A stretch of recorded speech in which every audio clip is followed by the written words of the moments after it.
ఈరోజు మనం ఒక చాలా సాధారణమైన విషయం గురించి లోతుగా చర్చిద్దాం. అదే మన భోజనం. మనం రోజూ తినే అన్నం, పప్పు, కూర. వీటిలో కేవలం రుచి, ఆకలి తీర్చే గుణం మాత్రమే ఉన్నాయా?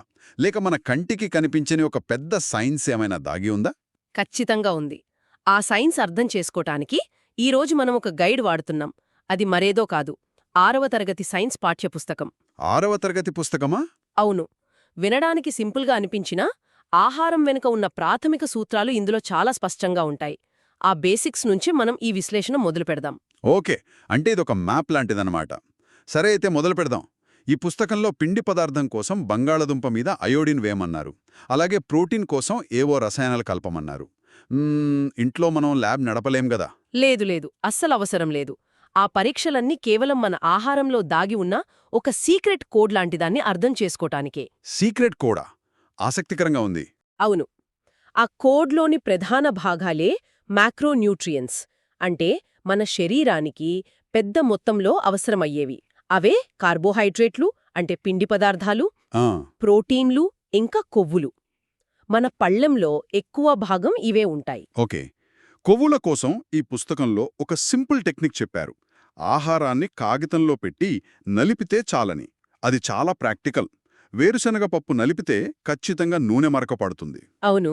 అయితే ఈ మూడు మన శరీరంలోకి వెళ్ళాక వేరువేరు పనులు చేస్తాయా, లేక అన్నీ ఒకేలా శక్తిని ఇస్తాయా? వాటి పనులు చాలా భిన్నంగా ఉంటాయి.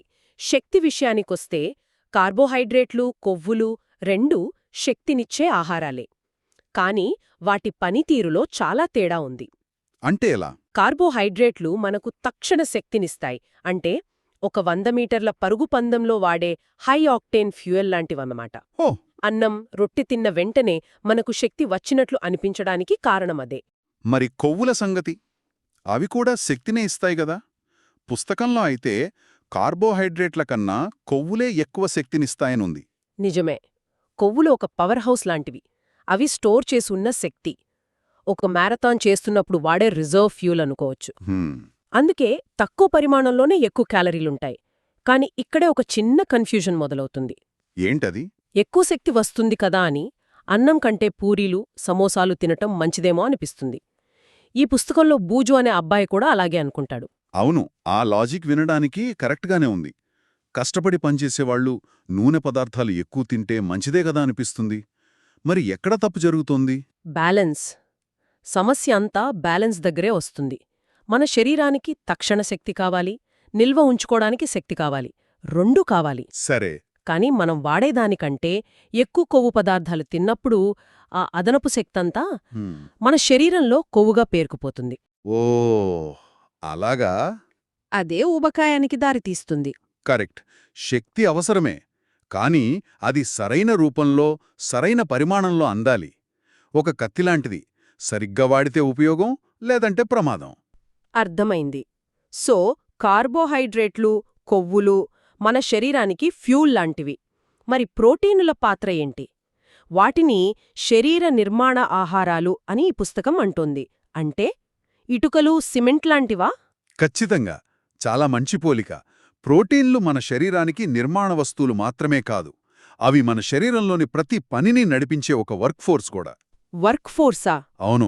కండరాల నిర్మిస్తాయి, దెబ్బతిన్న కణాలను బాగుచేస్తాయి, మన ఇమ్యూన్ సిస్టంలో యాంటీబాడీలను తయారు చేస్తాయి. ఓ. ఇంకా చెప్పాలంటే జీర్ణక్రియకు అవసరమైన ఎంజైమ్లను, మన మూడ్ను కంట్రోల్ చేసే హార్మోన్లను కూడా అవే తయారు చేస్తాయి. అందుకే పెరిగే పిల్లలకు ప్రోటీన్ చాలా అవసరం. పప్పు, పాలు, గుడ్లు ఇవన్నీ అందుకోసమే అనమాట. అవును, ఆ నిర్మాణ సామగ్రి అంతా వాటి నుంచే వస్తుంది. సరే, ఇప్పుడు మన ఇంటికి పునాది, గోడలు, కరెంటు వచ్చేశాయి. కానీ ఆ ఇంట్లో వైరింగ్, ప్లంబింగ్, స్విచ్లు కూడా కావాలి కదా. చిన్నవే అయినా చాలా ముఖ్యం. విటమిన్లు, ఖనిజ లవణాలు అలాంటివేనా? అద్భుతమైన పోలిక. సరిగ్గా అవే మైక్రోన్యూట్రియంట్స్. మన శరీరానికి చాలా తక్కువ పరిమాణంలో అవసరమైనా అవి లేకపోతే మొత్తం సిస్టమ్ కుప్పకూలిపోతుంది. అంత ముఖ్యమా? అవును. అవి మన శరీరమనే ఫ్యాక్టరీలో పనిచేసే సూపర్వైజర్లు అనమాట. ప్రతి రసాయన చర్యను అవే చూసుకుంటాయి. ఈ పుస్తకంలో విటమిన్ డి గురించి ఒక ఆసక్తికరమైన విషయం ఉంది. మన శరీరం సూర్యరశ్మి ఉంటే దానంతట అదే తయారు చేసుకోగలదట. అంటే మన చర్మం ఒక సోలార్ ప్యానెల్ లాంటిదా? ఒక రకంగా అంతే.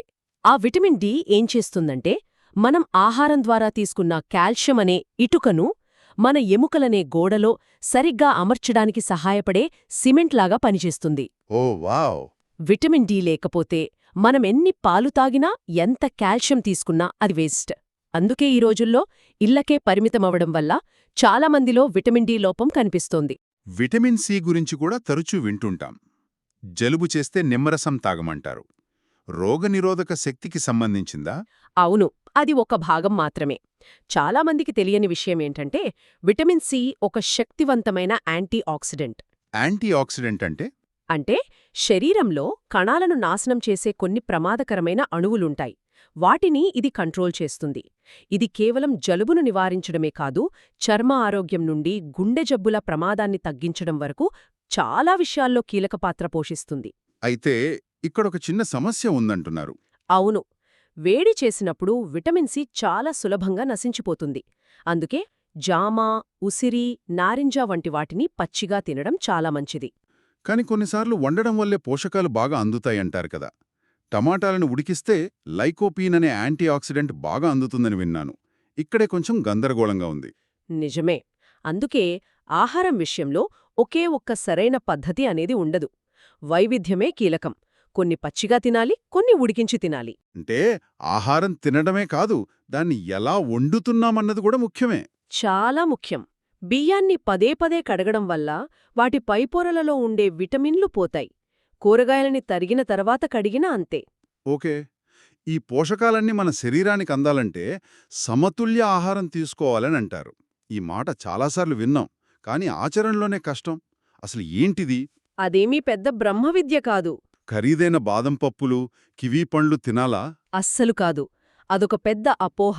సమతుల్య ఆహారమంటే సింపుల్గా మన శరీరానికి అవసరమైన అన్ని పోషకాలు, అంటే కార్బోహైడ్రేట్లు, ప్రోటీన్లు, కొవ్వులు, విటమిన్లు, ఖనిజాలు, పీచు పదార్థాలు, నీరు, ఇవన్నీ సరైన మోతాదులో తీసుకోవడం.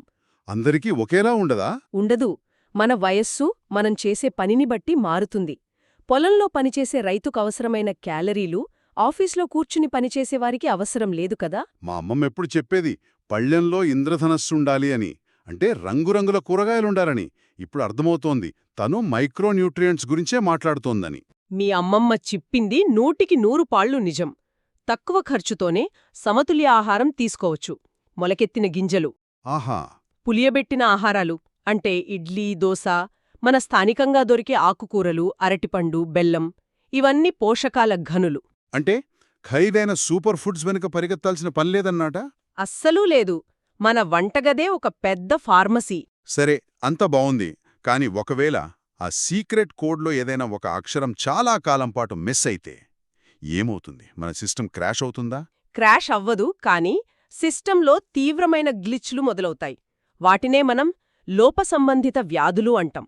అంటే ఒక నిర్దిష్ట పోషకం చాలా కాలం లోపించడం వల్ల వచ్చే జబ్బులు. హ్మ్? ఉదాహరణకు ఒక చారిత్రక ఉదాహరణ చెప్తాను. పాతకాలంలో నావికులు నెలల తరబడి సముద్రంలో ప్రయాణించేవారు. వాళ్లకు తాజా పండ్లు, కూరగాయలు దొరికేవి కాదు. దానివల్ల వాళ్లలో విటమిన్ సి లోపించి స్కర్వీ అనే వ్యాధి వచ్చేది.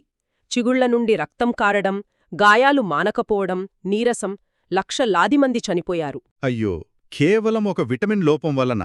అవును, అది ఒక చిన్న విటమిన్ లోపం సృష్టించిన పెద్ద విపత్తు. ఇప్పుడు కూడా అలాంటి సమస్యలు ఉన్నాయా? రూపం మారింది, కాని సమస్య ఇంకా ఉంది.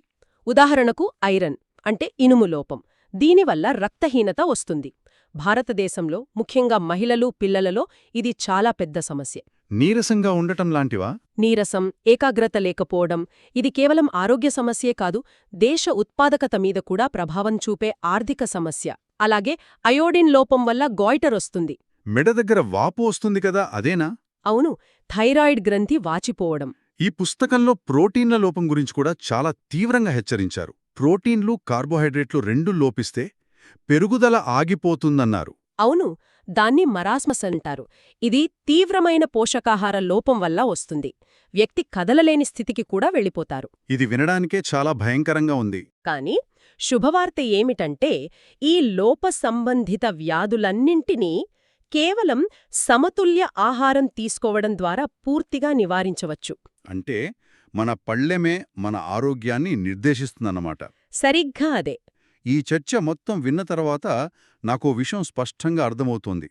మనం తినే ఆహారం కేవలం ఆకలి తీర్చే ఇంధనం కాదు. అది మన శరీరానికి, మన మెదడుకు మనం పంపే ఒక ఇన్ఫర్మేషన్. ఒక ఇన్స్ట్రక్షన్ మాన్యువల్. కరెక్ట్. సరైన ఇన్ఫర్మేషన్ పంపిస్తే మన శరీరం అద్భుతంగా పనిచేస్తుంది. తప్పుడు ఇన్ఫర్మేషన్ పంపిస్తే గందరగోళానికి గురవుతుంది. సో చివరిగా మనం గుర్తుంచుకోవాల్సిన అతి ముఖ్యమైన విషయం ఏంటి? వైవిధ్యం. ఒకే మాటలో చెప్పాలంటే వైవిధ్యం. రోజూ ఒకే రకమైన ఆహారం కాకుండా రకరకాల ధాన్యాలు, పప్పులు, కూరగాయలు, పండ్లు మన ఆహారంలో చేర్చుకోవాలి.